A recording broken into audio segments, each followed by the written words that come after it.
Welcome to Shaftman TV. Thanks a lot for joining us today. We're going to have a look at the fascinating story of Red Star, who are actually a Paris-based club.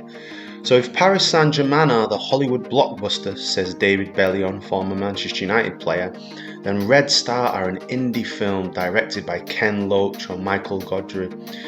One about the oldest and undoubtedly hippest football clubs in the French capital. Making links between football and the arts comes naturally to Bellion, the former Man United and Sunderland striker, who is now the creative director at Red Star, a cult third division team who, like Paris Saint-Germain, have a brand that resonates with fans around the world, but for different reasons. Founded in 1897, they sit at the heart of the Saint-Ouen, a diverse working class district of northern Paris, and were formed by Jules Rimet, the longest serving FIFA president, whose name gleamed on the original World Cup trophy. Absent from the top flight since 1974-75, they were in the sixth tier as recently as 2005, and their aging Stade Bauer stadium, opened in 1909, requires improvements to meet Ligue 2 standards. Meanwhile, just 7 miles away towards the southwest of the city lies the Parc des Princes and its glamorous tenants, PSG. Ambitious owners have come and gone since their formation in 1970, but it was only following the arrival of the Qatar Investment Authority a decade ago that the club began to dominate French football, winning 7 of the last 9 titles. That backing means PSG operate in a vastly different financial world and serve a largely contrasting audience to Red Star, as well as the city's third professional team, Paris FC, who finished 5th in Ligue 2 last season and are beginning a new chapter of their own following recent investment from the Kingdom of Bahrain. So far, so different, but PSG and Red Star both seek the same fashion appeal and uber cool Parisian energy, and their unique brands have led to global interest. PSG from the glitz and galacticos, Red Star as an underground melting pot of culture, diversity and social consciousness. What interests me in football is the creative direction, how to build an image and also tell the story of the club across the world, Bellion tells BBC Sport. Red Star has such a beautiful and strong history that it deserves to be heard by people. It has always been visionary. Jules Rimet built it around the idea of no social status as a sport and literature association. It was not only football, it was to promote a balance between social classes. Those values remain. This year's Red Star shirt features customizable Velcro badges, one with the message reading "Refugees Welcome," and is sponsored by Linked Out, a project helping homeless and disadvantaged adults to find work. Last season, the jersey doubled as an educational tool with a pattern featuring important historical landmarks celebrating multiculturalism of the area and included an image of Reno della Negra, the Red Star player and communist resistance fighter who was executed under Nazi occupation in World War II. Bellion says the stadium was used as a weapons stash. We developed some ideas that are very good because we're not scared about how it is interpreted. What we want is just to be sincere, the 38-year-old adds. It is really deep. We're not faking it. We're not buying culture because we cannot afford to, but we love to create culture. That's why we do things differently. Bellion, in 2016, finished his playing career at Stade Bauer, a ground he compares to Fulham's Craven Cottage, and founding film producer and Red Star president Patrice Haddad, a man after his own heart. Haddad took over in 2008 with the club in the 4th tier and has twice seen them rise to Ligue 2. They were relegated in 2019 and must return this season or face losing professional status under French regulations. In recent years, Red Star's global fan base has grown organically thanks to their unique philosophies, trendy, unconventional merchandises and a genuine identity that is deep-rooted within the club. They have been compared to and previously worked with St. Pauli in Germany. One day I was in Tokyo, we played football there, and I saw a guy who had an orange Red Star jersey, says Bellion. We only produced 20 of them for Colette, a shop in Paris. That doesn't make us rich, but when you look at that and think about the love and passion we put around the club, of course you feel a sense of happiness just to say it works. Some people are touched by the story. Bellion enjoys collaborating with artists, musicians and photographers, and has a fondness for British pop culture. The history jersey was created by London design studio Acid FC, but educating young people and moulding well-built citizens is his real passion. The story of the club, and I totally believed this even when I was a player, is that it's not only about performance. Of course it is important to perform and try to get promoted, but we have maybe 500 kids at the club from under 6 to the reserves, so it's also important to build culture and education in their lives.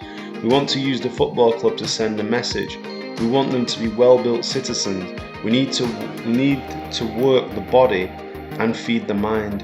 To do this, the club launched Red Star Lab, hosting workshops to help academy players learn and draw inspiration from vocations outside of football. One of Bellion's favourites was seeing the teenagers hand make their own football boots with local craftsman Rahmi. We know that maybe one kid out of a generation will make it as a professional, so what about the others? We are giving them other passions to try: photography, fashion, music. It's free. They watch, they learn. If 10 years down the line you see one of those kids say, I'm working at the BBC because I fell in love with the media, one says I'm working at Nike, one at StockX, one at an art exhibition, this is a victory more important than winning the Champions League.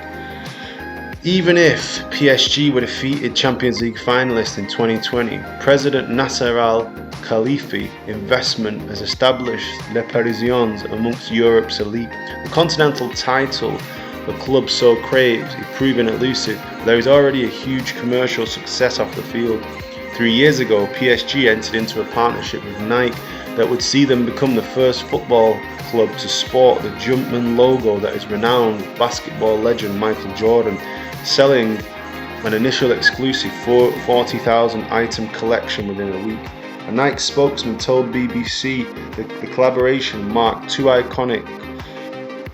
icons of sport and style partnering to fuel sports lifestyle culture, while Fabien Allegre, PSG's director of brand development, said it was aimed at bridging sportswear and fashion streetwear. The club's mandate, Allegri told a Harvard Business School study, is to connect with cultures beyond football and spread the brand in different directions. He pointed towards partnerships with Justin Timberlake and rapper Travis Scott to LeBron James wearing the club's shirt before an NBA game. When a fan wearing a Thiago Silva shirt, bucket hat and check shorts combo was dragged up on stage to celebrate during the 2019 performance by Dave the Rapper at Glastonbury, it was confirmation the PSB brand was successfully seeping into youth culture. PSG's social media following has also rocketed, with Russell Stopford, Chief Digital Officer, saying, "We are disrupting the world of football on and off the pitch in a uniquely Parisian style. That's the story we want to tell." Club shirt are featured in designs in Paris Fashion Week, while players have appeared in promotional videos for Hollywood films. PSG even sold Rolling Stone inspired merchandising when the band played in the city. It enabled us to reach fans who didn't necessarily follow PSG as a soccer club, but who felt that wearing an item from a collection was cool from a lifestyle point of view, said Allegri.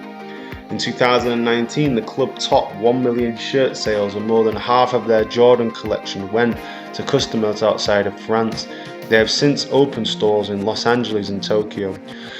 Following the Qatar Investment Authority's takeover, commercial revenues increased from 22 million to 310 million in 8 years, according to a Harvard study.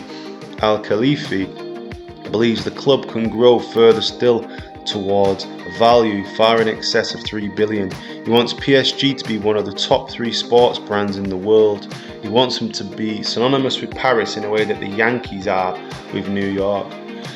The ambition is unquestionable for PSG, And not without their critics, the club's spending on superstars such as Neymar, Mbappe and Messi have attracted accusations of both sports washing and a disregard for financial fair play by La Liga chief Javier Tebas amongst the most vocal opponents. Bellion has no issue with PSG. He jokes that Red Star are the Rolling Stones and La Parisian, the Beatles, but saying the clubs respect each other's position in the city and French football landscape. He is happy his own side have a fantastic story to tell. My son likes to watch Mbappe and Neymar, and it is normal. It is entertainment to watch a big game, but it is a blockbuster in terms of all the marketing, he says. We cannot compare ourselves to PSG. What they do is fantastic for their own audience, and the audience of Paris St-Germain is a blockbuster audience. Even if we had that kind of money, we would not do that because we are more drawn into indie things. But we work with Foot Locker, we work with Vice. We don't see ourselves as snob people because we're deep into this kind of culture. It's just what we like. That is our vibe. We have a different way of thinking, a different way of communicating. We are attracting the crowds we like to attract, and everybody is welcome except people that are homophobic, that are fascist. If they're doing hate in our stadium, they're not welcome, but that hasn't happened here before. For me, the foundation is youth, and I have confidence that we're doing a good job, and it's important to be serious about football, but not take ourselves seriously. There are things more important than just kicking a ball.